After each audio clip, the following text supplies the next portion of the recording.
Harry Potter and the Philosopher's Stone by J.K. Rowling. Chapter 1. The Boy Who Lived.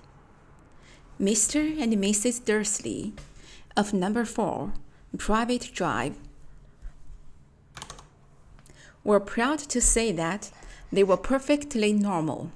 Thank you very much. They were the last people you'd expect to be involved in anything strange or mysterious, because they just didn't hold with such nonsense.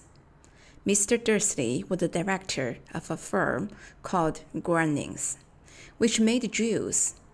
He was a big, beefy man with hardly any neck, although he did have a very large mustache. Mrs. Dursley was thin and blonde and had nearly twice the usual amount of neck, which came in very useful as she spent so much of her time craning over garden fences, spying on the neighbors. The Dursleys had a small son called Dudley, and in their opinion, there was no finer boy anywhere. The Dursleys had everything they wanted, but they also had a secret, and their greatest fear was that somebody would discover it. They didn't think they could bear it if anyone found out about the Potters. Mrs. Potter was Mrs. Dursley's sister, but they hadn't met for several years. In fact, Mrs. Dursley pretended she didn't have a sister, because her sister and her good-for-nothing husband were as Anne Dursley-ish as it was possible to be. The Dursleys shuddered to think what the neighbors would say if the Potters arrived in the street. The Dursleys knew that the Potters had a small son, too, but they had never ever seen him. This boy was another good reason for keeping the Potters away. They didn't want Dudley mixing with a child like that. When Mr. and Mrs. Dursley woke up on the dull, gray Tuesday, our story starts. There was nothing about the cloudy sky outside to suggest that strange and mysterious things would soon be happening all over the country. Mr. Dursley hummed as he picked out his most boring tie for his work, and Mrs. Dursley gossiped away happily as she wrestled a screaming Dudley into his high chair. None of them noticed a large, tawny owl flutter past the window. As 8:30, Mr. Dursley picked up his briefcase, pecked Mrs. Dursley on the cheek, and tried to kiss Dudley goodbye, but missed. Because Dudley was now having a tantrum and throwing his cereal all at the walls. "Little tyke," chortled Mr. Dursley as he left the house. He got into his car and backed out of Number 4's Drive. It was on the corner of the street that he noticed the first sign of something peculiar: a cat reading a map. For a second, Mr. Dursley didn't realize what he had seen. Then he jerked his head around to look again. There was a tabby cat standing on the corner of a Private Drive. But there wasn't a map in sight. What could he have been thinking of? It must have been a trick of the light. Mr. Dursley blinked and stared at the cat. It stared back as Mr. Dursley drove around the corner and up the road. He watched the cat in his mirror. It was now reading the sign that said Private Drive. No, looking at the sign, cats couldn't read maps or signs. Mr. Dursley gave himself a little shake and put the cat out of his mind. As he drove toward town, he thought of nothing except a large order of jewels he was hoping to get that day. But on the edge of town, jewels were driven out of his mind by something else. As he sat in the usual morning traffic jam, he couldn't help noticing that there seemed to be a lot of strangely dressed people about. People in cloaks. Mr. Dursley couldn't bear people who dressed in funny clothes. The get-ups you saw on young people. He supposed this was some stupid new fashion. He drummed his fingers on the steering wheel, and his eyes fell on a huddle of these weirdos standing quite close by. They were whispering excitedly together. Mr. Dursley were enraged to see that a couple of them weren't young at all. Why, that man had to be older than he was, and wearing an emerald green cloak. The nerve of him. But then it struck Mr. Dursley that this was probably some silly stunt. These people were obviously collecting for something. Yes, that would be it. The traffic moved on, and a few minutes later, Mr. Dursley arrived in the Grounings parking lot, his mind back on drills. Mr. Dursley always sat with his back to the window in his office on the 9th floor. If he hadn't, he might have found it harder to concentrate on drills that morning. He didn't see the owls swooping past in broad daylight, though people down in the street did. They pointed and gazed open-mouthed as owl after owl sped overhead. Most of them had never seen an owl, even at night time. Mr. Dursley, however, had a perfectly normal, owl-free morning. He yelled at 5 different people. He made several important telephone calls and shouted a bit more.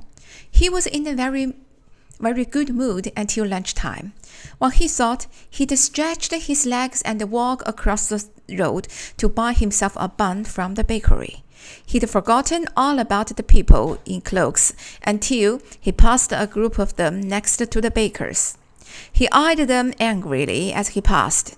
He didn't know why, but they made him uneasy. This bunch were whispering excitedly, too, and he couldn't see a single collecting tin. It was on his way back past them, clutching a large doughnut in a bag, that he caught a few words of what they were saying. The Potters, that's right, that's what I heard. Yes, their son, Harry. Mr. Dursley stopped dead. Fear flooded him.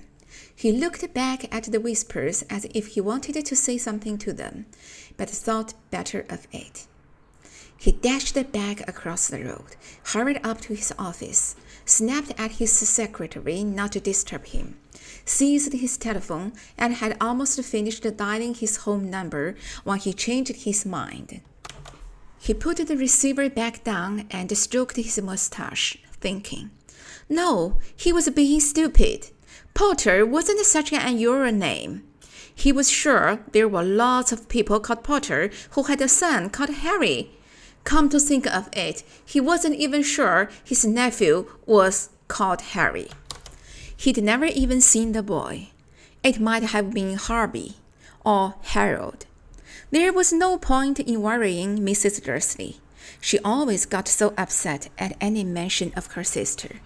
He didn't blame her if he'd had a sister like that.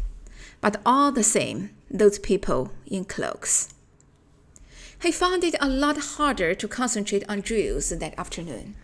And when he left the building at 5 o'clock, he was still so worried that he walked straight into someone just outside the door. Sorry, he grunted, as the tiny old man stumbled and almost fell. It was a few seconds before Mr. Dursley realized that the man was wearing a violet cloak. He didn't seem at all upset at being almost knocked to the ground. On the contrary, his face split into a wide smile, and he said in a squeaky voice that made passers-by stare. Don't be sorry, my dear sir, for nothing could upset me today. Rejoice, for you know who has gone at last. Even muggles like yourself should be celebrating this happy, happy day. And the old man hugged Mr. Dursley around the middle and walked off. Mr. Dursley stood rooted to the spot. He had been hugged by a complete stranger. He also thought he had been called a muggle. Whatever that was, he was rattled. He hurried to his car and set off for home, hoping he was imagining things which he had never hoped before, because he didn't approve of imagination. As he pulled into the driveway of number 4, the first thing he saw, and it didn't improve his mood, was the tabby cat he'd spotted that morning. It was now sitting on his garden wall. He was sure it was the same one. It had the same markings around his eyes. "Shoo!" said Mr. Dursley loudly. The cat didn't move. It just gave him a stern look. Was this normal cat behavior? Mr. Dursley wondered. Trying to pull himself together, he let himself into the house. He was still determined not to mention anything to his wife. Mrs. Dursley had had a nice, normal day. She told him over dinner all about Mrs. Next Door's problems with her daughter and how Dudley had learned a new word, won't. Mr. Dursley tried to act normally. When Dudley had been put to bed, he went into the living room in time to catch the last report on the evening news. And finally, bird watchers everywhere have reported that the nation's owls have been behaving very unusually today. Although owls normally hunt at night and are hardly even seen in daylight, there have been hundreds of sightings of these birds flying in every direction since sunrise. Experts are unable to explain why the owls have suddenly changed their sleeping pattern. The newscaster allowed himself a grin. Most mysterious. And now, over to Jim McGuffin with the weather. Going to be any more showers of owls tonight, Jim? Well, Ted, said the weatherman, I don't know about that, but it's not only the owls that have been acting oddly today. Viewers as far apart as Kent, Yorkshire, and Dundee have been phoning in to tell me that instead of the rain I promised yesterday, they've had a downpour of shooting stars. Perhaps people have been celebrating bonfire night early. It's not until next week, folks, but I can promise a wet night tonight. Mr. Dursley sat frozen in his armchair, shooting his stars all over Britain? Owls flying by daylight? Mysterious people in cloaks all over the place, and a whisper about the Potters. Mrs. Dursley came into the living room carrying 2 cups of tea. It was no good. He'd have to say something to her. He cleared his throat nervously. Petunia, dear, you haven't heard from your sister lately, have you? As he had expected, Mrs. Dursley looked shocked and angry. After all, they normally pretended she didn't have a sister. No, she said sharply. Why? Funny stuff on the news, Mr. Dursley mumbled. Owls, shooting stars, and there were a lot of funny-looking people in town today. So? Snapped Mrs. Dursley. Well, I just thought maybe it was something to do with, her crowd. Mrs. Dursley sipped her tea through pursed lips. Mr. Dursley wondered whether he dared tell her he'd heard the name Potter. He decided he didn't dare. Instead, he said, as carefully as he could, their son, he'd be about Dudley's age now, wouldn't he? I supposed so, said Mrs. Dursley stiffly. What's his name again? Howard, isn't it? Harry. Nasty. Common name, if you ask me. Oh, yes, said Mr. Dursley, his heart sinking horribly. Yes, I quite agree. He didn't say another word on the subject as they went upstairs to bed, while Mrs. Dursley was in the bathroom. Mr. Dursley crept to the bedroom window and peered down into the front garden. The cat was still there. It was staring down Privet Drive as though it were waiting for something. Was he imagining things? Could all this have anything to do with the Potters? If it did, if it got out that they were related to a pair of, well, he didn't think he could bear it. The Dursleys got into bed. Mrs. Dursley fell asleep quickly, but Mr. Dursley lay awake, turning it all over in his mind. His last comforting thought before he fell asleep was that even if the Potters were involved, there was no reason for them to come near him and Mrs. Dursley. The Potters knew very well that he and Petunia thought about them and their kind. He couldn't see how he and Petunia could get mixed up in anything that might be going on. He yawned and turned over. It couldn't affect them. How very wrong he was. Mr. Dursley might have been drifting into an uneasy sleep, but the cat on the wall outside was showing no sign of sleepiness. It was sitting as still as a statue, its eyes fixed unblinkingly on the far corner of Privet Drive. It didn't so much as he quiver when a car door slammed on the next street, nor when 2 owls swooped overhead. In fact, it was nearly midnight before the cat moved at all. A man appeared on the corner the cat had been watching, appeared so suddenly and silently you'd have thought he'd just popped out of the ground. The cat's tail twitched and its eyes narrowed. Nothing like this man had ever been seen on Privet Drive. He was tall, thin, and very old, judging by the silver of his hair and beard, which were both long enough to tuck into his belt. He was wearing long robes, a purple cloak that swept the ground, and high-heeled, buckled boots. His blue eyes were light, bright, and sparkling behind half-moon spectacles, and his nose was very long and crooked, as though it had been broken at least twice. This man's name was Albus Dumbledore. Albus Dumbledore didn't seem to realize that he had just arrived in a street where everything from his name to his boots was unwelcome. He was busy rummaging in his cloak, looking for something, but he did seem to realize he was being watched, because he looked up suddenly at the cat, which was still staring at him from the other end of the street. For some reason, the sight of the cat seemed to amuse him. He chuckled and muttered, "I should have known." He found what he was looking for in his inside pocket. It seemed to be a silver cigarette lighter. He flicked it open, held it up in the air, and clicked it.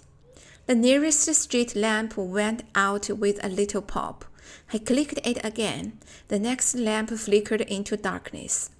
12 times he clicked the put-outer until the only lights left on the whole street were 2 tiny pinpricks in the distance, which were the eyes of the cat watching him.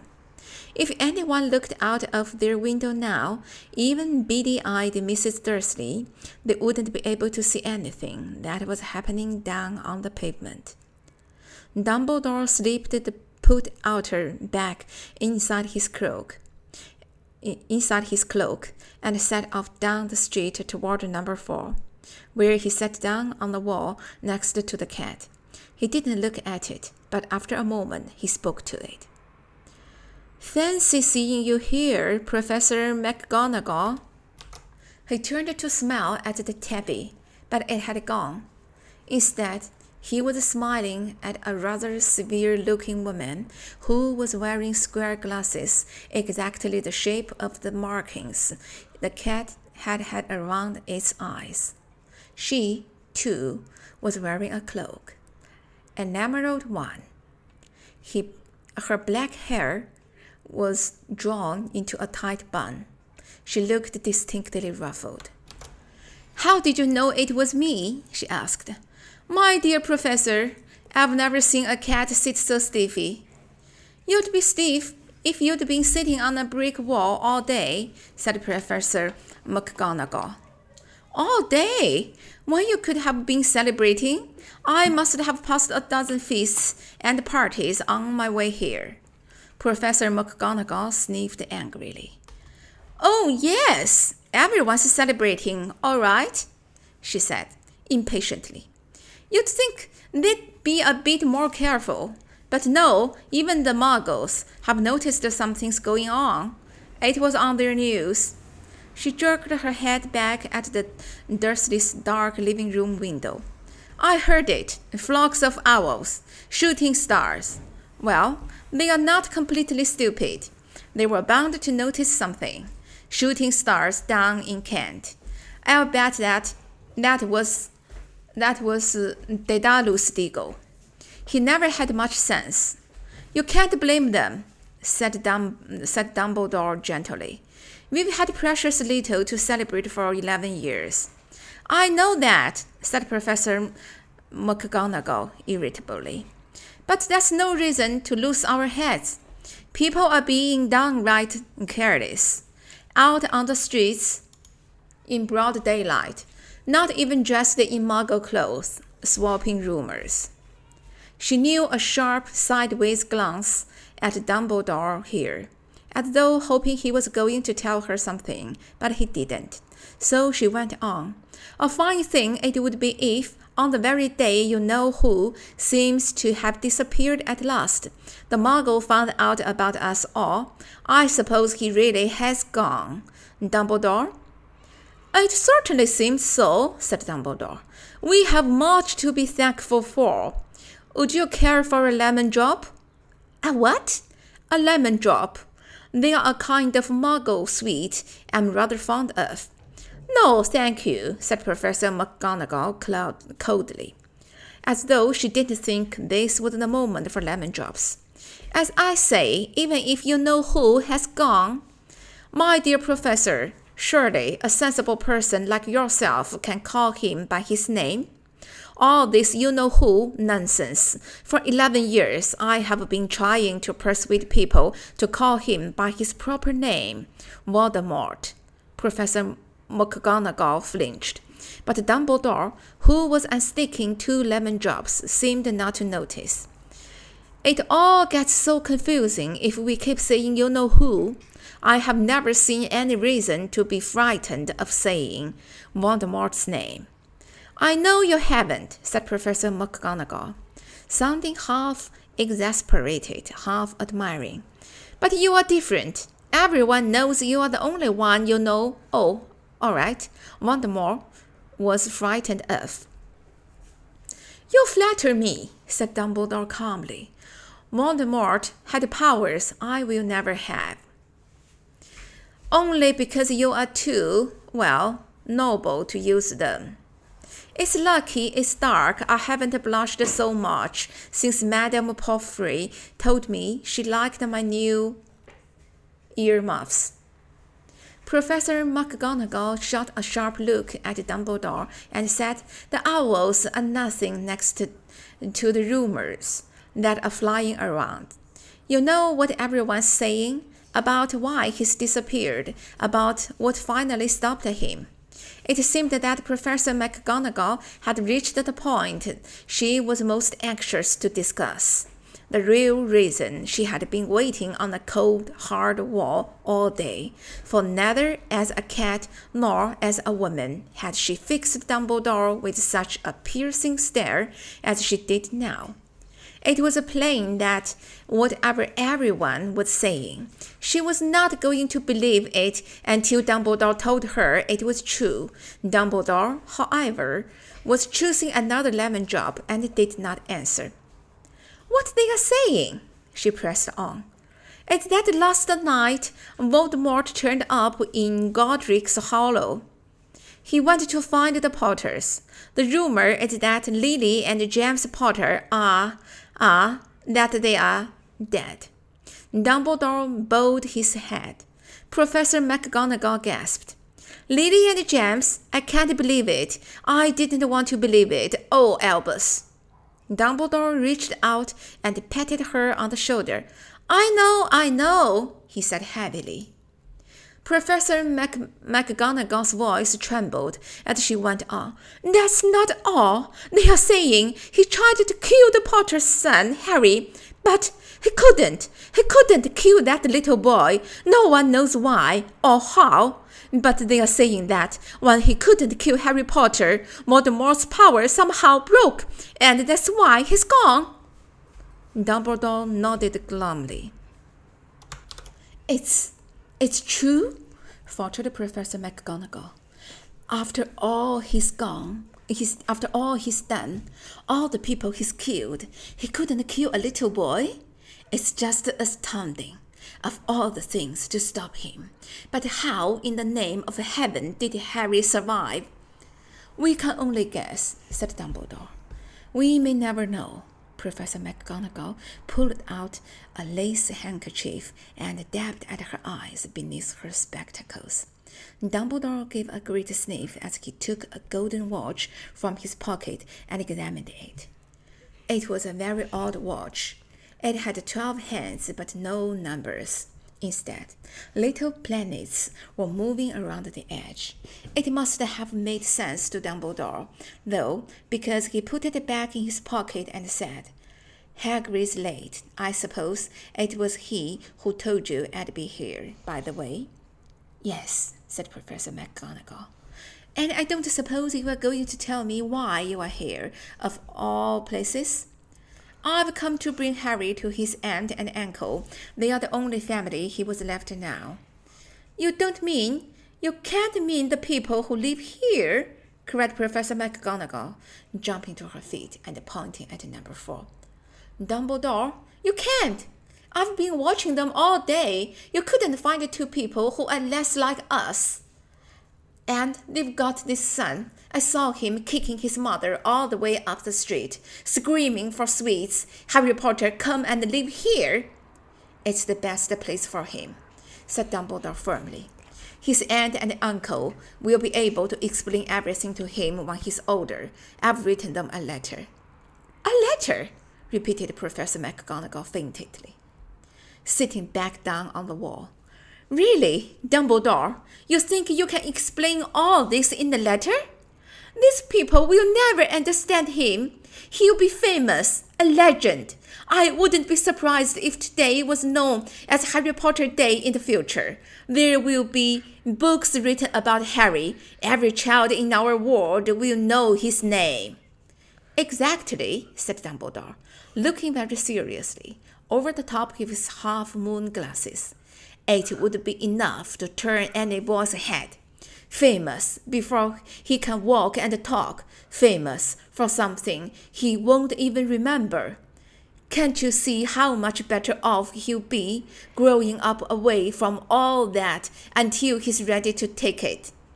Professor McGonagall opened her mouth, changed her mind, swallowed, and then said, Yes, you are right, of course. But how is the boy getting here, Dumbledore? She eyed his cloak suddenly, as she thought he might be hiding Harry underneath it. Hagrid's bringing him. You think it wise to trust Hagrid with something as important as this? I would trust Hagrid with my life, said Dumbledore. I'm not saying his heart isn't in the right place, said Professor McGonagall grudgingly. But you can't pretend he's not careless. He does tend to. What was that? A low, rumbling sound had broken the silence around them. It grew steadily louder as they looked up and down the street for some sign of a headlight. It swelled to a roar as they both looked up at the sky, and a huge motorcycle fell out of the air and landed on the road in front of them. If the motorcycle was huge, it was nothing to the man sitting astride it. He was almost twice as tall as a normal man and at least 5 times as wide. He looked simply too big to be allowed, and so wild. Long tangles of bushy black hair and beard hid most of his face. He had hands the size of trash can lids, and his feet in their leather boots were like baby dolphins. In his vast, muscular arms, He was holding a bundle of blankets. "Hagrid," said Dumbledore, sounding relieved. "At last! And where did you get the motorcycle?" "Borrowed it, Professor Dumbledore, sir," said the giant, climbing carefully off the motorcycle as he spoke. "Young Sirius Black lent it to me. I've got him, sir." "No problem. Were there?" "No, sir. House was almost destroyed, and I got him out all right before the muggles started swarming around. He fell asleep as we was flying over Bristol." Dumbledore and Professor McGonagall bent forward over the bundle of blankets. Inside, just visible, was a baby boy, fast asleep. Under a tuft of jet black hair over his forehead, they could see a curiously shaped cut, like a bolt of lightning. "Is that where?" whispered Professor McGonagall.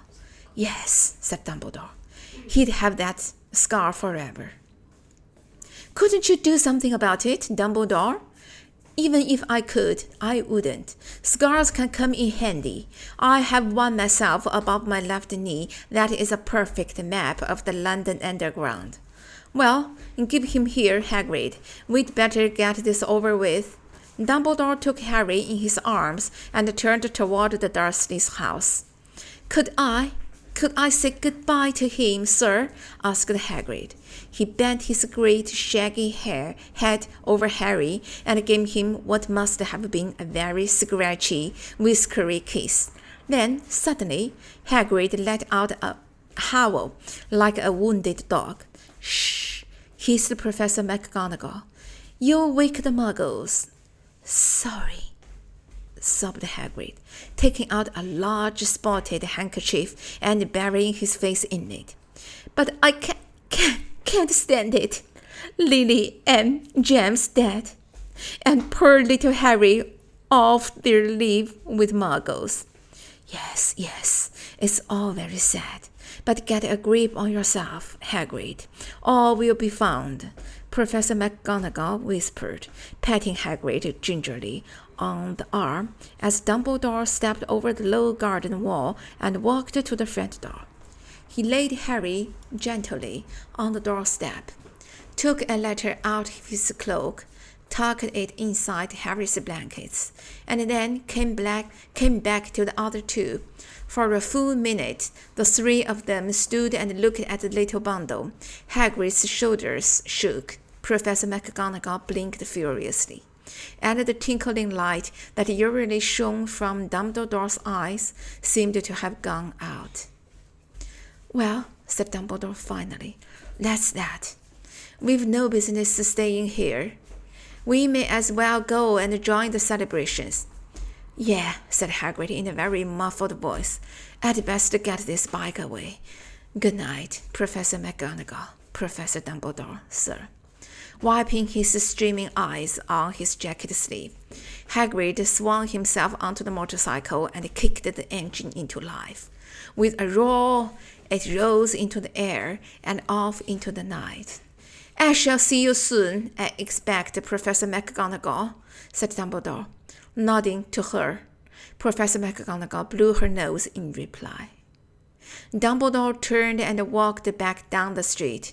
On the corner, he stopped and took out the silver put-outer. He clicked it once, and the 12 balls of light specked back to their street lamps, so the privet drive glowed suddenly orange, and he could make out a tabby cat slinking around the corner at the other end of the street. He could just see the bundle of blankets on the step of number 4. "Good luck, Harry," he murmured. He turned on his heel, and with a swish of his cloak, he was gone. A breeze ruffled the neat hedges of Privet Drive, which lay silent and tidy under the inky sky, the very last place you would expect astonishing things to happen. Harry Potter rolled over inside his blankets without waking up. One small hand closed on the letter beside him, and he slept on, not knowing he was special, not knowing he was famous, not knowing he would be woken in a few hours' time by Mrs. Dursley's scream as she opened the front door to put out the milk bottles, nor that he would spend the next few weeks being prodded and pinched by his cousin Dudley. He wouldn't know that at this very moment, people meeting in secret all over the country were holding up their glasses and saying in hushed voice, "To Harry Potter, the boy who lived."